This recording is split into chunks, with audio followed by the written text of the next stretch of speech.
ಚಿರಂಜೀವಿ ಮೇಲೆ ನಡೆದಿತ್ತು ವಿಷ ಪ್ರಾಶನ ಪ್ರಯತ್ನ. ಚಿರಂಜೀವಿ ಹುಟ್ಟುಹಬ್ಬದ ದಿನಾನೇ ಕಂಟಕ ಎದುರಾಗಿತ್ತು. ಅಭಿಮಾನಿಯೇ ತನ್ನ ಹೀರೋವನ್ನ ಕೊಲ್ಲಲು ನೋಡಿದ್ದೇಕೆ?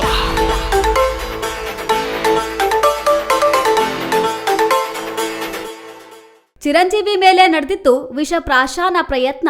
ನಟ ಬಚಾವ್ ಆಗಿದ್ದೇ ಪವಾಡ. ಆ ಜನಸಂದಣಿಯ ನಡುವೆ ಅಪರಿಚಿತ ವ್ಯಕ್ತಿಯೊಬ್ಬ ಚಿರಂಜೀವಿ ಅವರ ಹುಟ್ಟುಹಬ್ಬದ ನೆಪದಲ್ಲಿ ಅವರನ್ನು ಸಂಪರ್ಕಿಸಿದನು. ಚಿರಂಜೀವಿ ಅವರ ಹುಟ್ಟುಹಬ್ಬದ ಕೇಕ್ ಕತ್ತರಿಸುವುದು ಅವರ ಜೀವಮಾನದ ಬಯಕೆಯಾಗಿತ್ತು ಎಂದು ಅಪರಿಚಿತ ವ್ಯಕ್ತಿ ಹೇಳಿದರು.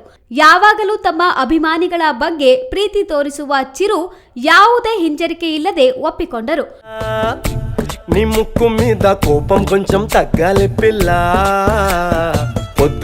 ಚಿರಂಜೀವಿ ಅವರು ಟಾಲಿವುಡ್ನ ಬೇಡಿಕೆಯ ಹೀರೋ. ಅವರು ತುಂಬಾ ಹಿರಿಯರು ಕೂಡ ಹೌದು.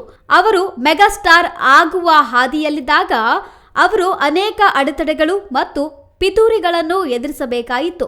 ಅವುಗಳಲ್ಲಿ ಅತ್ಯಂತ ಭಯಾನಕವಾದದ್ದು ಅವರ ವಿರುದ್ಧ ನಡೆದ ಮಾರಕ ಪಿತೂರಿ.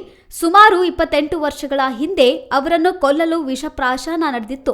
ಆ ಸಮಯದಲ್ಲಿ ದೇಶದಾದ್ಯಂತ ಭಾರೀ ಸಂಚಲನ ಮೂಡಿಸಿತು. ಇಂದಿನ ಯುವ ಜನತೆಗೆ ಆ ಘಟನೆಯ ವಿವರಗಳು ತಿಳಿದೇ ಇಲ್ಲ.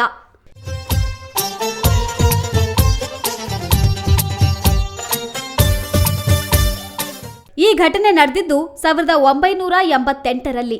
NTR ಮುಖ್ಯಮಂತ್ರಿಯಾಗಿದ್ದಾಗಿನ ಸಮಯ. ಆ ಸಮಯದಲ್ಲಿ ಚಿರಂಜೀವಿ ಸತತ ಸೂಪರ್ ಹಿಟ್ಗಳನ್ನು ಗಳಿಸುವ ಮೂಲಕ ಟಾಲಿವುಡ್ನ ನಂಬರ್ 1 ನಾಯಕನಾಗಿ ತಮ್ಮ ಸ್ಥಾನವನ್ನು ಭದ್ರಪಡಿಸಿಕೊಳ್ಳುತ್ತಿದ್ದರು. ಅದೇ ಸಮಯದಲ್ಲಿ ಮದ್ರಾಸ್ ಬೇಸ್ ಕೋರ್ಟ್ ಸುತ್ತಮುತ್ತ ಮರಣ ಮೃದಂಗಂ ಚಿತ್ರದ ಚಿತ್ರೀಕರಣ ಚುರುಕಾಗಿ ನಡೆಯುತ್ತಿತ್ತು. ಆ ದಿನ ಪ್ರೇಕ್ಷಕರು ತಮ್ಮ ನೆಚ್ಚಿನ ನಟನನ್ನು ನೇರವಾಗಿ ನೋಡಲು ಸ್ಥಳದಲ್ಲಿ ಹೆಚ್ಚಿನ ಸಂಖ್ಯೆಯಲ್ಲಿ ಸೇರಿದರು. ಆ ಜನಸಂದಣಿಯ ನಡುವೆ ಅಪರಿಚಿತ ವ್ಯಕ್ತಿಯೊಬ್ಬ ಚಿರಂಜೀವಿ ಅವರ ಹುಟ್ಟುಹಬ್ಬದ ನೆಪದಲ್ಲಿ ಅವರನ್ನು ಸಂಪರ್ಕಿಸಿದನು. ಚಿರಂಜೀವಿ ಅವರ ಹುಟ್ಟುಹಬ್ಬದ ಕೇಕ್ ಕತ್ತರಿಸುವುದು ಅವರ ಜೀವಮಾನದ ಬಯಕೆಯಾಗಿತ್ತು ಎಂದು ಅಪರಿಚಿತ ವ್ಯಕ್ತಿ ಹೇಳಿದರು. ಯಾವಾಗಲೂ ತಮ್ಮ ಅಭಿಮಾನಿಗಳ ಬಗ್ಗೆ ಪ್ರೀತಿ ತೋರಿಸುವ ಚಿರು ಯಾವುದೇ ಹಿಂಜರಿಕೆ ಇಲ್ಲದೆ ಒಪ್ಪಿಕೊಂಡರು.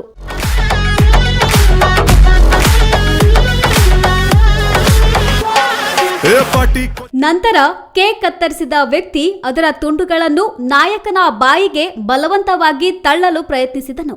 ಚಿರಂಜೀವಿ ಅದನ್ನು ನಿರಾಕರಿಸಿದರು. ಕೇಕ್ ನೆಲಕ್ಕೆ ಬಿತ್ತು. ನೆಲಕ್ಕೆ ಬಿದ್ದ ಕೇಕ್ ತುಂಡುಗಳ ನಡುವೆ ಅನುಮಾನಾಸ್ಪದ ಕಂದು ಬಣ್ಣದ ಪ್ಯಾಕೆಟ್ ಕಂಡುಬಂದಾಗ ಚಿತ್ರತಂಡ ಆಘಾತಕ್ಕೊಳಗಾಯಿತು. ಸಣ್ಣ ಕೇಕ್ ತುಂಡು ಅವನ ತುಟಿಗಳನ್ನು ಮುಟ್ಟಿದ ತಕ್ಷಣ ಚಿರಂಜೀವಿಯ ತುಟಿಗಳು ವಿಚಿತ್ರವಾಗಿ ಬಣ್ಣಕ್ಕೆ ತಿರುಗಿದವು. ಇದು ಎಲ್ಲರನ್ನೂ ಮತ್ತಷ್ಟು ಗಾಬರಿಗೊಳಿಸಿತು. ಇದು ಖಂಡಿತವಾಗಿಯೂ ವಿಷಪೂರಿತವಾಗಿದೆ ಎಂದು ಅರಿತುಕೊಂಡವರು ಯಾವುದೇ ವಿಳಂಬವಿಲ್ಲದೆ ಅವನನ್ನು ಹತ್ತಿರದ ಆಸ್ಪತ್ರೆಗೆ ಕರೆದೊಯ್ದು ಅಗತ್ಯ ವೈದ್ಯಕೀಯ ಪರೀಕ್ಷೆಗಳಿಗೆ ಒಳಪಡಿಸಿದರು. ಅದೃಷ್ಟವಶತಃ ದೊಡ್ಡ అపఘాతವನ್ನು ಕೂದಲೆಳೆಯ ಅಂತರದಲ್ಲಿ తప్పితో. మరణ మృదంగం షూటింగ్ జరుగుతుంది. గిండి హార్స్ క్లబ్ దీంట్లో ఆ రోజు అక్కడ ఫైట్ సీక్వెన్స్. సో అప్పుడు ఫ్యాన్స్ డైరెక్ట్గా వచ్చేయటం, మీట్ అవటం. అదే అది కేక్ కట్ చేయమన్నారు. సరే కట్ చేశాను.